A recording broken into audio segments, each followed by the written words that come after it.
Bismillahirrahmanirrahim. Assalamualaikum warahmatullahi wabarakatuh. Alhamdulillah, kita harapkan puji syukur kehadirat Allah Subhanahu wa taala, Khaliqul Alam, di mana Allah sampai hari kedua ini masih mempertemukan kita di bulan Ramadan tahun 1441 Hijriah ini, dengan masih memberikan kita rahmat, hidayah, inayah dan keberkahannya, sehingga kita masih dapat bernafas, beribadah di bulan Ramadan pada hari kedua ini. Salawat beriringan salam, tak bosan-bosannya kita mohonkan pada Allah agar senantiasa dicurahkan dan disampaikan buat arwah Nabiullah Rasulullah Muhammad sallallahu alaihi wasallam asriful annam. Ma'asyiral muslimin wal muslimat, shaimin was shaimat rahimakumullah. Di hari kedua ini kita masih membahas seputar mengenai Ramadan, yaitu tentang keutamaan bulan Ramadan, di mana ada 4 keutamaan bulan Ramadan. Yang pertama, Ramadan sebagai syahrul siyam. Yang kedua, Ramadan sebagai syahrul maghfirah. Kemudian yang ketiga, Ramadan sebagai syahrul intiham. Yang keempat, Ramadan sebagai syahrul syifa, Ramadan sebagai bulan obat. Ramadan sebagai syahrul siyam, sebagaimana yang sudah kita bahas dalam hari pertama, yaitunya dijelaskan dalam surat Al-Baqarah ayat 183, yang mana Allah sampaikan, Bismillahirrahmanirrahim, Ya ayyuhalladzina amanu kutiba alaikumusiyam kama kutiba alal ladzina min qablikum la'allakum tattaqun. Apa kata Allah? Hai orang-orang yang beriman, diwajibkan atas kamu berpuasa sebagaimana diwajibkan atas orang-orang sebelum kamu, agar kamu bertakwa. Nah, di ayat ini dapat kita pahami bahwasanya bulan Ramadan sudah ditetapkan oleh Allah Subhanahu wa taala baik sebelum Nabi Muhammad maupun kepada umat Nabi Muhammad sallallahu alaihi wasallam sebagai bulan berpuasa. Apa tujuan dari bulan berpuasa itu? Adalah sebagai bentuk agar umat Nabi Muhammad mencapai derajat ketakwaannya di sisi Allah Subhanahu wa taala.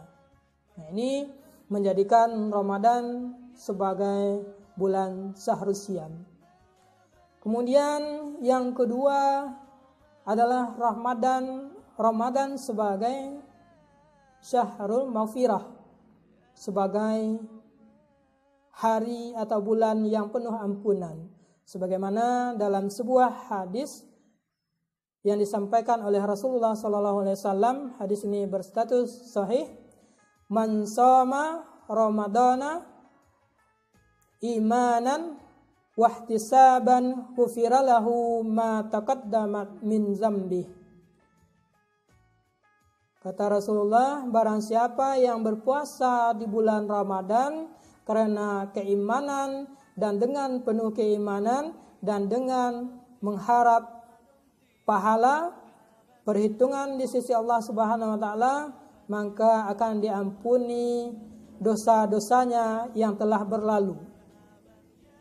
Nah, ini menjadikan Ramadan sebagai syahrul maghfirah, bulan yang penuh ampunan. Maka untuk itu jangan sia-siakan kesempatan, banyak-banyak minta ampun kepada Allah Subhanahu wa taala, banyak-banyak bertobat kepada Allah Subhanahu wa taala di bulan Ramadan ini, dan perbanyaklah amalan-amalan sunnah kita di sisi Allah Subhanahu wa taala. Apa amalan sunnah yang dapat kita laksanakan di bulan Ramadan ini? Yang pertama, qiyamul lail, baik salat tarawihnya, baik salat tahajudnya, baik ditutup nanti dengan salat witirnya, laksanakan salat sunnah rawatib, laksanakan sholat sunnah ketika kita ke masjid, laksanakan sholat sunnah tahiyatul masjid dan sholat sunnah yang lainnya. Kemudian di siang harinya perbanyak sedekah kepada saudara-saudara kita fakir dan miskin atau saudara-saudara kita yang tidak mampu. Apalagi masyarakat muslimin wal muslimat, shaimin wal shaimat, di tengah pandemi corona yang tengah berlangsung ini. Banyak saudara-saudara kita yang di PHK, banyak saudara-saudara kita yang dihentikan dari pekerjaannya. Maka itu sudah menjadi kewajiban bagi kita untuk saling tolong-menolong dalam bentuk memberikan sedekah kepada mereka yang membutuhkan. Kemudian Ramadan juga dikenal dengan keutamaannya sebagai Syahrul Imtihan, sebagai bulan ujian bagi kita umat muslimin, di mana kita belajar untuk bagaimana caranya merasakan penderitaan, pesakitan saudara-saudara kita yang miskin, yang tidak mampu makan untuk 3 kali sehari, bahkan ada yang makan sekali 3 hari. Nah, ini menjadi ujian dan pelajaran bagi kita, sekaligus menjadi ujian kesabaran bagi diri kita, sabar untuk menahan makan dan sabar untuk menahan hawa dan nafsu kita di siang hari pada bulan Ramadan. Kemudian yang keempat, Ramadan juga kita kenal keutamaannya sebagai Syahrul Syifa, yaitu sebagai bulan yang menjadi obat bagi umat muslimin. Kenapa Ramadan dikatakan sebagai bulan obat? Karena pengamalan ibadah puasa itu sendiri, saudaraku seimin wa seimat, menjadi obat bagi orang-orang yang terkena penyakit, utamanya penyakit MAH, penyakit komplikasi, penyakit diabetes, dan lain-lainnya. Ini bukan sekedar omongan saja, tapi juga sudah dibuktikan secara medis oleh pihak medis bahwasanya puasa itu, saum yang kita laksanakan itu bisa menjadi obat, bisa menjadi terapi bagi diri kita. Dan yang terpenting lagi, keutamaan bulan Ramadan, kalau tadi 4, ada satu lagi tambahannya, yaitu Ramadan sebagai Syahrul Quran. Kenapa Ramadan dikatakan sebagai Syahrul Quran? Dalam surat Al-Baqarah Allah jelaskan bahwasanya bulan Ramadan itu sebagai bulan turunnya Al-Quran. Maka dikenal dengan istilah Nuzulul Quran.